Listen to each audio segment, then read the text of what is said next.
Olá, tudo bem? Esse vídeo é exatamente a continuação do vídeo em que eu peguei uma escala com 54 itens que mediam empreendedorismo, peguei essa escala e dei para um grupo de especialistas e esses especialistas avaliaram a minha escala no que a gente chama de CVC, Coeficiente de Validade de Conteúdo. No caso, os especialistas analisaram item a item o que aqueles itens estavam medindo e se aqueles itens estavam fáceis para serem respondidos. E a gente teve uma redução instrumental. Então, de 54 itens, ficaram 32 itens. Se você não viu como fazer aquela redução instrumental, se você não entende o que é CVC, volta, pega aquele vídeo e dá uma olhada, porque agora eu vou dar um passo adiante. Bom, novamente, aqueles itens havia 54 itens, agora tem 32 itens. Esses itens eu coloquei aqui no meu Excel. Esses itens todos eles têm a seguinte lógica. São todos maiores do que 0,7 em relação ao seu conteúdo e todos são fáceis de serem compreendidos. Bom, desses 32 itens eu já tenho eles aqui, olha só, nos meus dados. Então, vai do item 2 até o item 54, só que com alguns gaps, né, com alguns saltos. O que eu vou fazer? Agora eu vou trabalhar o tempo inteiro com R. Essa videoaula vai ser R e Excel o tempo inteiro. Então, eu vou copiar os meus 32 itens. Então, copiar. Eu vou colocar isso aqui no editor de texto. Eu costumo utilizar o Notepad+. Vou salvar. E agora eu vou salvar isso como tag fit. Tag porque a minha escala chama-se Tendência Empreendedora Geral. Então, tag, né? Vou fechar e vou abrir aqui o R. Se você não sabe como trabalhar com R, se você tem algum receio, alguma dúvida em relação ao conteúdo voltado à programação no R, veja os vídeos anteriores que você vai entender como isso funciona. Bom, essa é a carinha do R. Eu vou aqui, o R trabalha muito bem com arquivo de texto, então eu vou pegar aqui do R o meu arquivo de texto chamado tagfit, tem cabeçalho, beleza, são 32 itens, 147 participantes, e se você trabalha com R, sempre baixa um R-Script, é aqui que tudo vai acontecer. Evite colocar coisas no console, porque aqui a gente consegue trocar entre outros pesquisadores. Bom, eu preparei aqui um PowerPoint, e a ideia por detrás da TRI é a seguinte. Imagina que haja uma régua, essa régua seja como essa régua que a gente compra na papelaria, então ela é totalmente numerada, vai de 1 até um certo número. E essa numeração entre 1 e 2 tem uma distância que é igualzinha entre 2 e 3, que é igualzinha entre 3 e 4, ou seja, são equidistantes. Os postos são equidistantes. A ideia por detrás da TRI é a seguinte. Imagina que essa régua fosse de fato o θ. Você vai falar, Luiz, o que é θ? É o traço latente da pessoa. Esse traço latente que a gente está medindo agora chama-se empreendedorismo. E esse traço latente da pessoa tivesse esses marcadores, 1, 2, 3, até um infinito, por exemplo, até 10. Se eu conseguisse ter uma estratégia matemática de posicionar essas pessoas no qual elas ficariam alinhadas em relação aos números, mas também elas ficariam alinhadas em relação ao seu traço latente, eu poderia transformar uma escala que ela é ordinal para uma escala que é intervalar. Então, o nível de medida ordinal é aquele que eu tenho uma régua. Só que entre a pessoa 2 e a pessoa 4, por exemplo, apesar de eu ter o dobro, 4 é o dobro de 2, a habilidade ou o traço latente daquela pessoa não é o dobro. Então, uma pessoa que tem 2 em relação à inteligência e uma pessoa que tem 4 em relação à inteligência, essa pessoa que tem 4 não é o dobro de inteligente da pessoa que tem 2. Não é assim que funciona. Teoria clássica só coloca as pessoas nessa régua, mas não nos permite falar num nível de medida intervalar. Aqui não.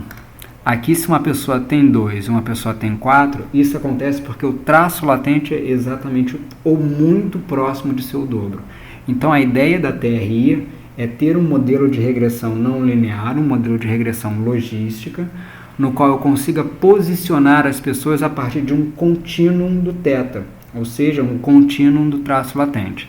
Se vocês gostam desse tema, e eu adoro esse tema, vocês têm que comprar alguns livros. Essa imagem eu tirei do livro do Fur, que chama-se Psicometria Contemporânea, se não me engano, e é o capítulo 13. Bom, então aqui a gente vai criar o nosso θ. Esse θ, nesse momento, vai ser o traço latente para empreendedorismo. E como as pessoas já foram submetidas a esse instrumento, eu vou ver o quanto cada uma dessas pessoas se posiciona em relação a essa régua aqui. Agora, você vai perguntar, poxa Luiz, e como é que se faz isso em relação à modelagem matemática? Esse é o segundo slide. Eu já tinha escrito algumas coisas, né? Isso tudo começa mais ou menos na década de 60, com os modelos da família Rasch, que eles partem do seguinte pressuposto. Bom, primeiro uma curiosidade, quando a gente para e pensa numa regressão linear, a gente tem y é igual a mais beta-x. Esse y é igual a mais beta-x, isso mostra que y é igual a, que é o intercepto, mais beta-x. O beta é a inclinação. Numa regressão linear é assim que funciona. Nos modelos da TRI é exatamente o contrário. O modelo da TRI, novamente, vai ter o a, vai ter o b e vai ter um terceiro parâmetro chamado parâmetro c. Esses três parâmetros são relacionados novamente com modelos de regressão, só que modelos de regressão não lineares agora, a gente vai utilizar uma escala chamada Logit. Também são relacionados com análise fatorial, menos o parâmetro C, e funcionam da seguinte forma. O A na TRI é o parâmetro de discriminação. O B na TRI é o parâmetro de dificuldade. E, finalmente, o C na TRI é o parâmetro de acerto ao acaso, ou chute. Enquanto no modelo de regressão linear o A é o intercepto e o B é a inclinação, na TRI o A é a inclinação e o B é o intercepto. Essa é uma grande diferença, né, na TRI para o modelo linear.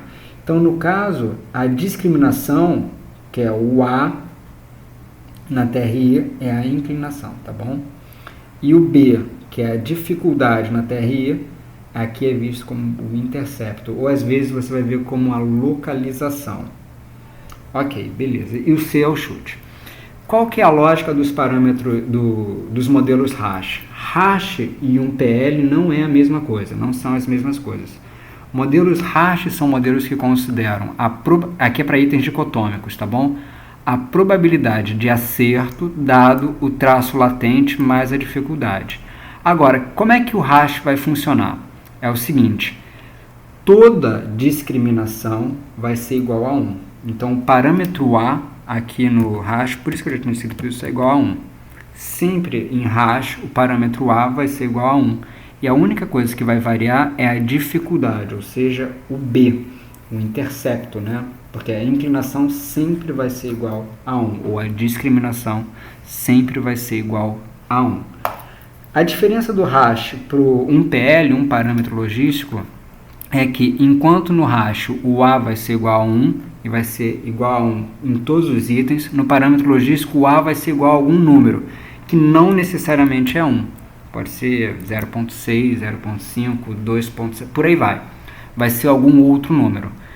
Enquanto isso, o modelo de dois parâmetros logísticos vai considerar que a probabilidade de acerto, lembrando que aqui eu estou trabalhando com itens binários, 0 e 1, vai levar em conta o θ, que é o traço latente, a dificuldade, que é o B, e a discriminação, que é o A.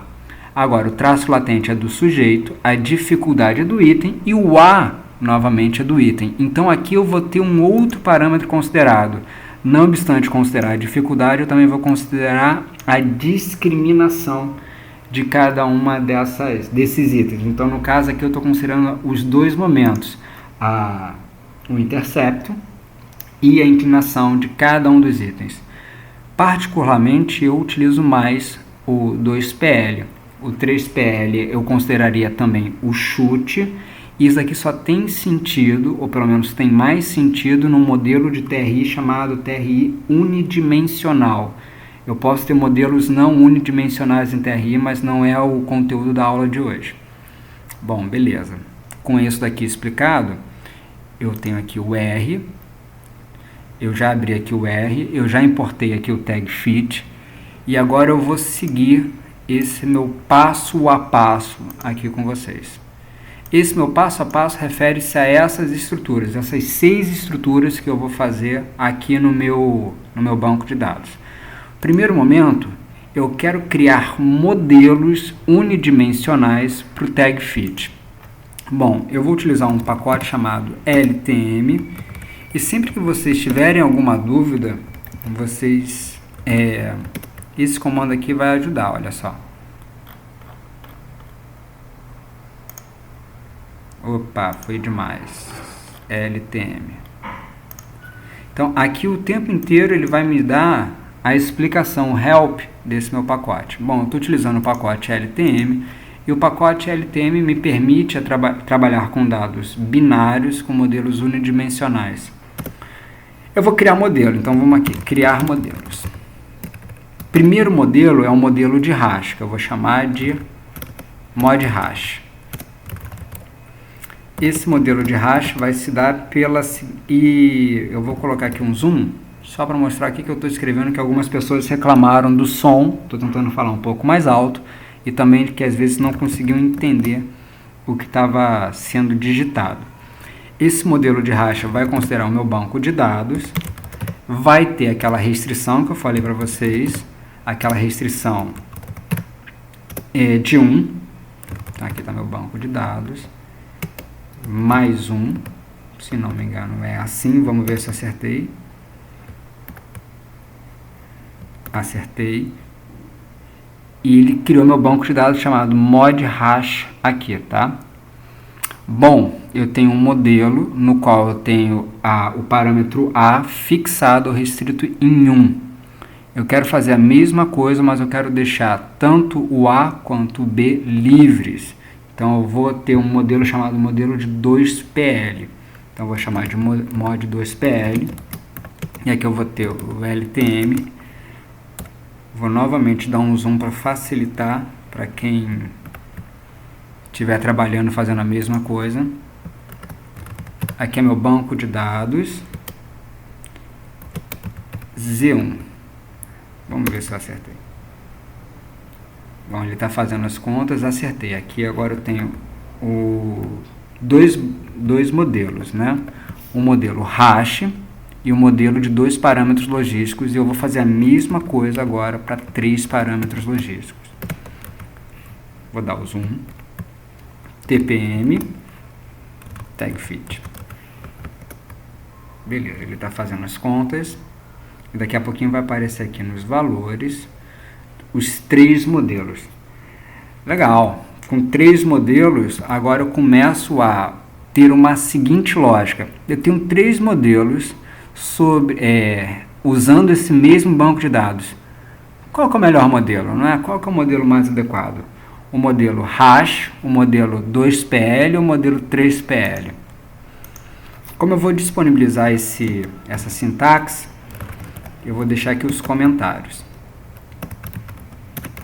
E aqui 3PL, né? Super simples a gente fazer isso. A gente vai comparar os modelos a partir de uma nova. Então, a nova do modelo de hash contra um modelo 2PL. E a gente vai buscar... Beleza, vou pegar isso e vou copiar. Vou abrir aqui um novo Excel.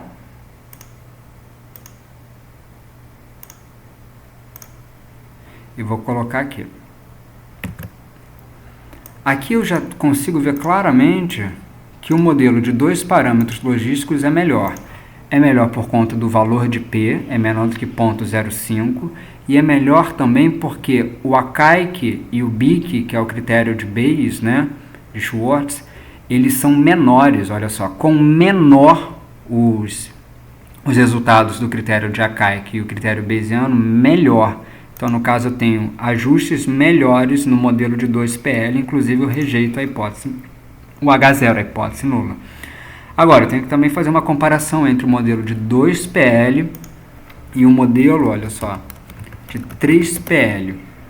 O que eu vou fazer? Vou voltar aqui no R e vou pedir uma nova Agora, essa minha nova vai ser entre o modelo de 2 parâmetros logísticos contra um modelo de 3 parâmetros logísticos.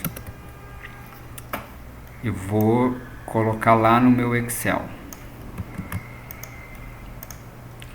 Normalmente vocês veem papers que apresentam dessa forma. Então aqui, olha só, eu tenho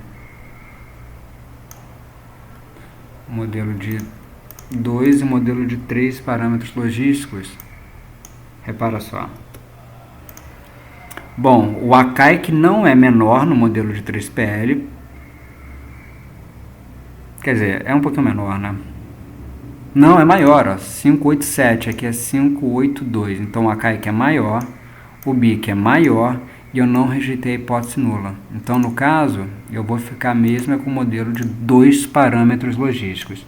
É esse modelo no qual eu vou fazer minhas análises. Eu estou partindo do pressuposto que esse meu instrumento ele é unidimensional. Então, eu tenho que saber mesmo se ele é unidimensional. Eu tenho que saber o ajuste de cada um desses itens, mas também, como eu estou lidando com o modelo de 2PL, tanto a discriminação quanto, de fato, a dificuldade de cada um desses itens. Se não me engano, eu coloquei aqui no meu PowerPoint para ver primeiro os parâmetros. Parâmetro A, que é a discriminação, e parâmetro B, que é a dificuldade. Novamente aqui no pacote, então eu vou escrever calcular parâmetros. E o cálculo desses parâmetros vai ser dado pelo coeficiente, olha só, coeficiente do mod 2PL. Beleza. Aqui eu tenho o parâmetro de dificuldade e discriminação que eu vou novamente copiar para o meu Excel. Vou abrir aqui uma nova janelinha. Bom, já estou vendo aqui algumas coisas curiosas. Primeiro que eu tenho uma discriminação baixa, mas eu tenho algumas discriminações que são negativas, repara só. Então, tem alguns itens que a discriminação é negativa. Isso não é muito legal, porque se eu tenho itens com a discriminação positiva, isso respeita bem o primeiro critério da TRI, que é justamente uma curva monotônica ascendente na maior parte das vezes. Com uma discriminação que é negativa, eu tenho uma curva monotônica, mas decremental ou descendente. Inclusive, a gente consegue ver isso por um plot, ó. Plot mod 2PL. Olha o que ele vai me mostrar aqui. Olha, aqui é a minha probabilidade de acerto, 0 e 1. E aqui é meu traço latente, é a habilidade. E aqui é como cada um dos itens se comportou. Repara só, pessoas com alto traço latente, habilidade igual a 4, têm uma probabilidade quase que a 1, a 100% de marcar 1 no item 54. Agora acontece o contrário com o item 15, por exemplo. Deve ter até algum item um pouco pior, ó, o item 37, pessoas, ou item 53, aqui está o oposto, né? Pessoas com alta habilidade marcam 1 no item 54. Vamos ler o item 54. Achei aqui. O item 54 está dizendo: gosto de começar novos projetos que podem ser arriscados. Bom, tem total sentido uma pessoa empreendedora marcar 1, porque é um teste binário, né? 0 ou 1, 0 é não e 1 é sim. Então, tem total sentido uma pessoa empreendedora marcar 1 nesse item. Agora, item 53. Uma pessoa empreendedora erra, entre aspas, né? Marca 0. Vamos ver o que o item 53 fala. Eu já até tirei em algum canto. Achei aqui. É mais difícil para mim adaptar-me a mudanças. Bom, é justamente o contrário de uma pessoa empreendedora. Uma pessoa empreendedora teria grande facilidade de se adaptar às mudanças. Então aqui eu estou vendo que eu tenho alguns médio em empreendedorismo, só que alguns itens medem positivamente em empreendedorismo e outros itens não, fazem o contrário. Eu vou fechar esse plot. Eu já sei que eu não quero esses itens cuja discriminação é negativa, mas agora eu quero saber se pelo menos esse meu modelo, que eu estou partindo do pressuposto que é unidimensional, ele é de fato suficientemente unidimensional. Vou fazer isso a partir de um fit. Vou pegar aqui, olha só, novamente aqui nesse meu pacote, item fit, eu vou pegar o modelo 2PL. Esse é um modelão que eu estou utilizando, que é um modelo de 2 parâmetros logísticos. Já tenho aqui esse meu item fit, eu vou copiar nesse meu item fit. Dessa vez eu vou fazer uma barbeirada aqui, só porque em alguns momentos meu Excel dá pau e eu não quero que ele estrague aqui a diversão. Então eu vou substituir o que é ponto por vírgula. Meu Excel está configurado para casa decimal ser como vírgula. Vou abrir aqui uma nova planilha. E veja só. Vou passar isso aqui para a coluna, né? Para ficar mais fácil de ver. Se H0 aqui está falando o seguinte, H0 é modelo é bom. O item está ajustado. HA é o caso contrário. Se eu rejeitar H0, significa que aquele item não está bem ajustado ao modelo. Então ele não tem um bom fit, ele não tem um bom ajuste. Para só, vou marcar isso. Para que a gente tenha uma apresentação visual, eu vou criar uma regra. E essa regra vai ser justamente aqueles itens que não estão ajustados. Então, se o valor é menor ou igual a 0,05, isso mostra que o meu item não está bem ajustado a esse modelo unidimensional. Eu fiz errado, é óbvio que eu fiz errado. Vamos de novo aqui.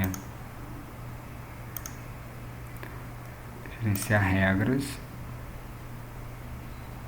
Vou excluir essa editar regra. Ué. Ah, que eu botei maior. É menor. Pronto. Agora sim tem mais sentido. Veja só, o item 18 não está ajustado a um modelo unidimensional. O item 44 também não. O item 47... Bom, já tenho claro uma coisa aqui na minha cabeça. Que eu vou apagar aqueles itens que tem a discriminação negativa. Então, vários, né? E aqueles itens que não estão ajustados ao meu modelo unidimensional. Eu já fiz isso. E eu vou simplesmente copiar aqui a minha cola. Porque senão vai me dar um trabalhão. Deixa eu achar aqui onde eu fiz isso.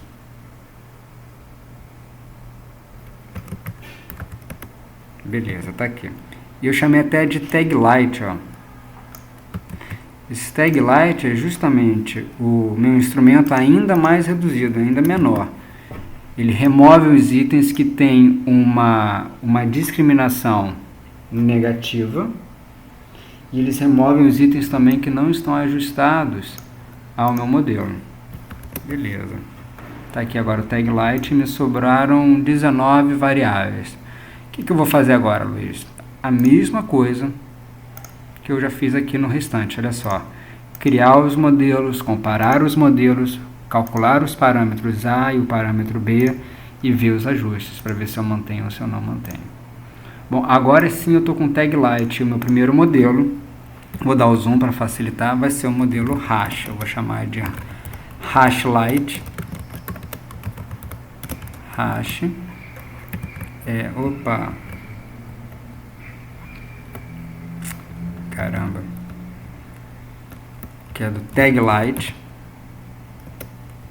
Com a minha restrição de 1, né? Tag light. Mais 1 até 1. E daqui é o modelo hash, onde o A é igual a 1. Deixa eu ver se está certinho. Eu acho que está certinho. Vamos ver se ele fez a conta. Fez a conta, então está aqui. Mod hash. Hashlight, perdão. Vou fazer a mesma coisa agora com o modelo de 2 parâmetros logísticos. Eu vou chamar de 2PL light. Que aí vai ser o LPM. Tag light. Opa, Z1. Aqui é o modelo 2PL.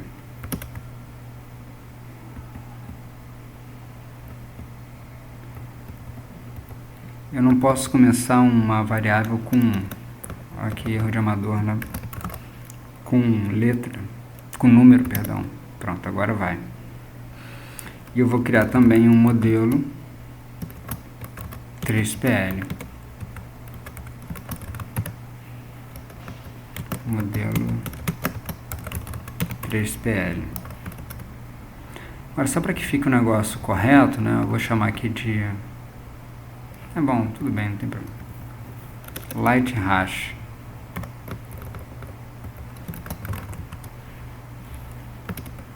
Legal. Eu vou apagar esse modelo aí feio, que era o... Vamos ver como é que eu tinha chamado ele. Hash Light, né?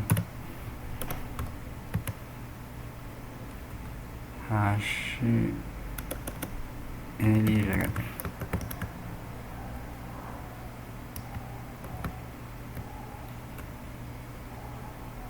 Eu ainda escrevi errado. Pronto. Agora tá certo. Eu tenho um modelo do tag light, que é aquele tag somente com 19 itens. Modelo hash, modelo de 2 parâmetros logísticos e modelo com 3 parâmetros logísticos. Minha nova para comparar os modelos. Vou comparar o modelo light hash com o modelo light 2PL. De novo, vou colocar lá no meu Excel.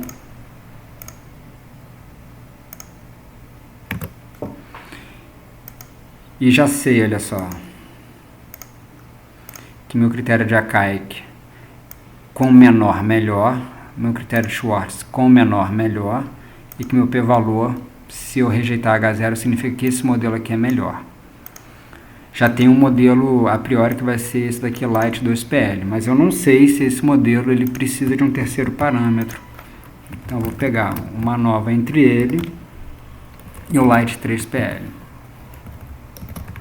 Então, como eu vou deixar isso lá no site da Nova, então é comparar modelo hash com 2PL e comparar 2PL com 3PL. Bom, já tenho claro aqui, ó, vou colocar no Excel só para ficar mais evidente. O modelo de 3PL, se a gente reparar, é um modelo que não é bom. Ele não rejeitou H0, muito pelo contrário, e os critérios também não diminuíram, os critérios aumentaram. Então, no caso, eu vou utilizar esse modelo aqui, é esse modelo que eu quero, um modelo de 2 parâmetros logísticos. Beleza, já tenho um modelo de 2 parâmetros logísticos para o meu instrumento ainda mais reduzido, que eu chamei de tag light. Agora eu tenho que saber quais são meus parâmetros A, quais são os valores dos meus parâmetros A e B. Já sei claramente que essa curva não vai ser assim, veja só. Se eu plotar, ao passo que eu removia aqueles itens cuja curva era monotônica descendente, se eu plotar esse meu modelo agora, vai ficar bastante claro que a minha curva vai ser sempre monotônica ascendente, ó. Tá vendo? Agora, pessoas com alta habilidade são medidas e não o contrário. Naquele primeiro modelo, pessoas com altas habilidades poderiam errar, o que não tem muito sentido, porque com maior habilidade, maior é a chance de endossar o item. Legal. Não quero esse plot, agora eu quero os coeficientes, os parâmetros. Então, vou pedir um coef light 2PL. E vou novamente copiar lá para o meu Excel. Como eu sei que de vez em quando ele altera ponto e vírgula, e tem outras formas de fazer isso, mas eu vou fazer da maneira mais simples, mesmo porque é uma coisa rápida. Tudo que é ponto transformei em vírgula. Parece bobeira isso, mas se a gente não fizer, às vezes a gente dá uma travada. E o Excel também trava. Passar para a coluna. E agora sim eu tenho o meu instrumento em relação à sua dificuldade e à sua discriminação. Bom, eu tenho 19 itens, e esses 19 itens têm um parâmetro de discriminação e um parâmetro de dificuldade. Agora sim eu tenho um instrumento no qual as pessoas elas serão posicionadas de uma maneira intervalar nessa minha régua, que nesse momento é uma régua chamada empreendedorismo. não é um bom instrumento. Eu deixo claro para vocês pelo seguinte: um critério legal em relação aos valores da discriminação pede mais ou menos, sei lá, 1 em diante, sabe? 1.2 em diante. Aqui eu tenho um único item, ou poucos itens, olha, que passam do critério de 1 ou 1.2, né? É um instrumento que ele não informa muita coisa, não discrimina muito bem em relação ao traço latente. Mas esse é um passo, né? Esse é um passo importante. Antes a gente tinha um instrumento ainda pior. Vamos lá. Eu já fiz esse instrumento e eu sei o seguinte, ó, eu vou abrir aqui e vou copiar. Eu peguei os dados daqui. E esses dados daqui são os dados de 32 itens que foram aplicados em 147 pessoas. Eu vou copiar esses dados e vocês vão entender o porquê eu estou fazendo isso. Na teoria clássica dos testes, como é que a gente iria trabalhar esse negócio? A gente ia fazer assim, ó. Pessoa, né, o sujeito, o participante, aqui é o sujeito 1, sujeito 2, sujeito 3, e vai até o sujeito 147, que foi o último sujeito submetido. E nós simplesmente iríamos somar cada um desses itens. O que é meio que absurdo, que a gente parte do pressuposto que, se vocês separaram, eu fiz errado, né? Porque eu peguei só os... Eu já peguei os 32 itens, então eu vou jogar fora isso. E eu vou pegar somente os itens que eu quero agora, que é esse tag light aqui. Então eu vou pegar o tag light, e eu acho que eu já fiz isso. Deixa eu ver aqui se está no meu Excel. Já fiz isso, está aqui no meu Excel. Senão eu poderia exportar esse meu banco de dados. Bom, mas então aqui eu tenho as pessoas que foram submetidas aos 19 itens. E na teoria clássica dos testes, eu simplesmente somaria esses valores. Ficaria algo mais ou menos assim, ó. Aqui tem o sujeito. Aqui tem os itens. Item 1, item 2, item 3, até o item 19. Essa aqui é a magia da TRI. E pela teoria clássica dos testes, o valor que o sujeito 1 teria seria somente a soma desse cara. Então esse cara seria o traço latente dele seria calculado dessa forma. Esse ficou com 10, esse com 5, esse com 12, esse com 16. Aqui a gente está partindo do pressuposto que cada um dos itens tem o mesmo peso, ou seja, medem a mesma coisa com a mesma intensidade, com a mesma magnitude. Não é assim. A gente sabe que não é bem assim. Tem itens que medem mais e tem itens que medem menos aquele traço latente. E a gente até sabe quais são esses itens.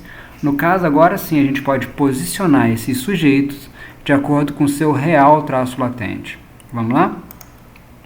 Aqui eu já tenho o coeficiente, mas agora eu quero ter um score desse cara.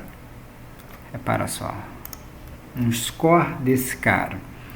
Esse meu modelo aqui light, 2PL, e considerando esse meu banco de dados, tag light, então aqui calcula a habilidade de cada um dos sujeitos. Beleza.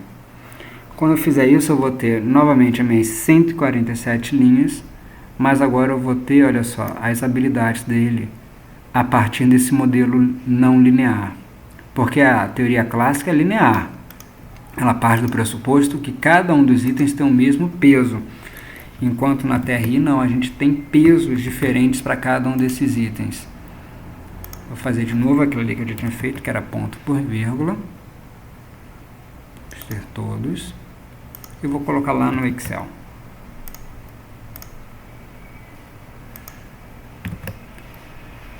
Vou passar esses dados que estão numa única coluna para várias colunas.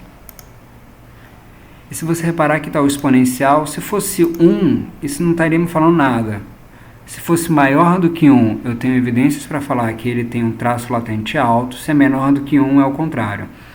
E ele colocou em escala Z, repara só. Essa escala Z, ela padronizou a minha medida. Eu vou copiar isso, mas eu vou ter que colocar também o valor original dele pela TCT em escala Z. Bom, então vamos lá. Repara só.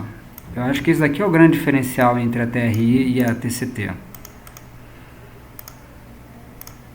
Então aqui eu tenho Z. O cálculo da escala Z vai precisar da média do desvio padrão. Então eu vou chamar isso aqui de média e desvio padrão. A média desses itens aqui todos. Então essa foi a média do meu resultado. E o desvipad desses meus itens aqui novamente. Colocar em escala Z nada mais é do que fazer a seguinte continha. É a média do cara menos a média do instrumento divididos pelo desvio padrão. É o que a gente vai fazer agora, olha só. Padronizar. Padronizar. O resultado do caro, XI, menos a média, divididos pelo desvio padrão. Na verdade, seria desvio padrão sobre raiz de N, só que aqui, como a gente está considerando cada uma das pessoas, é N igual a 1, então não tem sentido.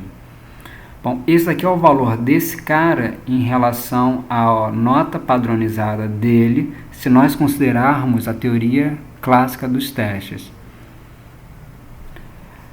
Vou fazer isso para todos. Eu vou travar aqui a média do desvio padrão para que eu possa arrastar aqui para baixo. Agora sim eu tenho a grande diferença da TRI. Enquanto aqui eu tenho um posicionamento que é intervalar, aqui eu tenho um posicionamento que é puramente ordinal ou categórico, poderia até assim falar. Tem uma correlação, evidentemente tem uma correlação, repara só. A matriz 1 dessa daqui está aqui. E a matriz 2 é o resultado que a gente calculou já da TRI.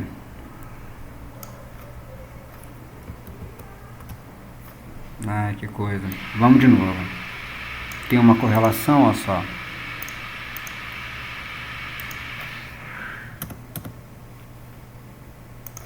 Beleza.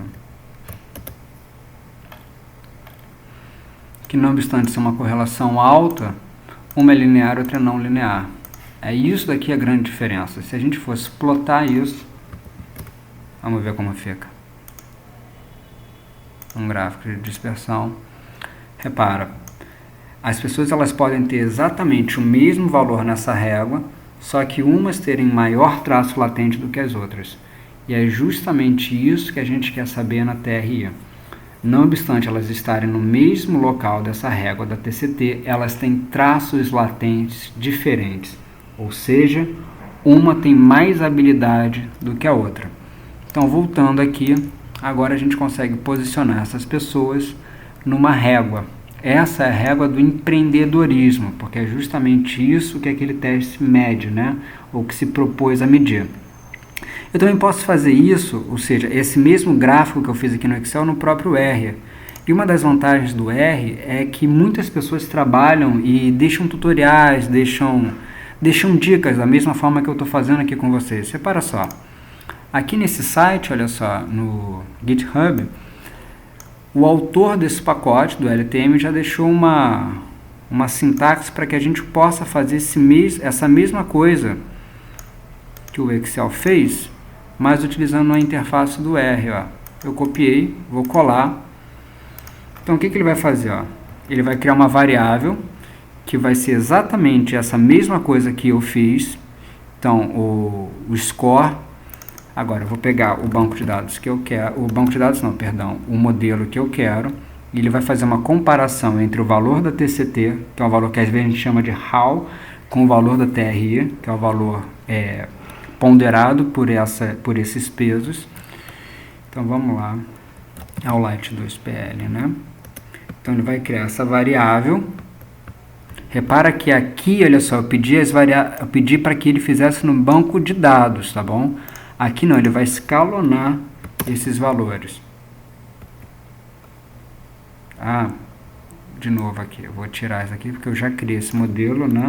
Então é o modelo Light 2PL. Beleza. Então ele está fazendo a conta, repara aqui. E agora eu vou plotar. Quando eu plotar isso, ele vai mostrar como essas pessoas, como esse meu grupão ficou em relação àquilo que foi avaliado. Repara. Bom, a habilidade dessa galera não é das maiores, né? Não é muito boa. Mas dessa forma, o que a gente fez, né? A gente fez isso daqui. A gente pegou um instrumento grande e reduziu a partir da validade vista por alguns especialistas. Depois eu parti para outro procedimento. Eu quis pegar esse instrumento e colocar uma única régua que medisse o traço latente, no caso o empreendedorismo. Eu poderia fazer isso de algumas formas. Uma forma seria utilizar a modelagem hash, na qual eu seto o número 1 para o parâmetro A. Então a probabilidade de acerto vai ter sempre uma discriminação igual a 1 nos modelos hash. Eu utilizei um modelo chamado 2PL. No modelo 2PL, eu deixo livre o parâmetro A e livre o parâmetro B. A nos modelos da TRI significa discriminação e B nos modelos da TRI significa dificuldade. Então, essa daqui é a formulazinha na qual eu vou fazer essa conta. Eu vou fazer essa conta nunca à mão, vou fazer essa conta no R. E aqui no R eu peguei esse meu banco de dados e criei os modelos. No caso, eu criei um modelo, eu vou escrever aqui o modelo hash, o modelo 2PL, o modelo 3PL. Comparei esses modelos pelos critérios Jaccard, os critérios BIC e o Logit. Depois eu calculei os parâmetros A e B, vi os ajustes e peguei... eu posso pegar também as informações que o teste traz. Na verdade não deve ser muito alto, mas a gente pode fazer isso. Deixa eu copiar aqui, porque em algum canto eu já fiz isso. Então repara só. Quanto esse teste está me trazendo de informação sobre esse traço latente, né? Então aqui eu tenho o Light 2PL. E essa aqui é a minha amplitude da informação. 14%. Não é grande coisa. É a melhor coisa que a gente tem até o momento, até que a gente consiga produzir um novo instrumento. Mas então, depois que eu fiz isso, eu pude posicionar os sujeitos em relação aos seus traços latentes, ou seja, colocá-los nessa mesma régua. Tem alguns outros pacotes, e agora eu vou, num terceiro vídeo, mostrar como eu posso fazer essas mesmas análises com mais dois pacotes diferentes, o pacote MIRT e o pacote ERM. Espero que você tenha gostado, e esses dados estarão no site da ANOVA. Um grande abraço para vocês.